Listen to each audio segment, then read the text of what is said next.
सिद्धिविनायकाप्रमाणे नेपाळमध्ये आहेत 4 विनायक. कोणते? चला पाहूया. त्यातला पहिला गणपती म्हणजे काठमांडू शहरातील मारुटोलीमधील अशोक विनायक.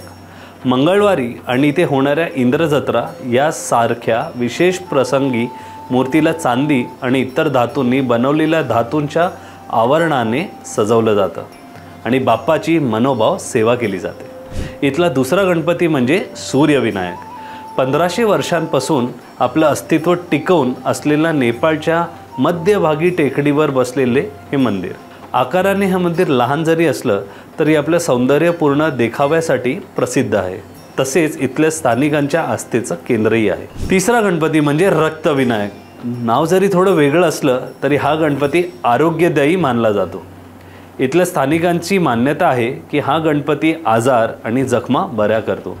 त्यामुळे त्याला रक्तविनायक किंवा चंद्रविनायक म्हटलं जातं आणि हे थोडं चमत्कारिकच आहे ना. चौथा गणपती म्हणजे जलविनायक.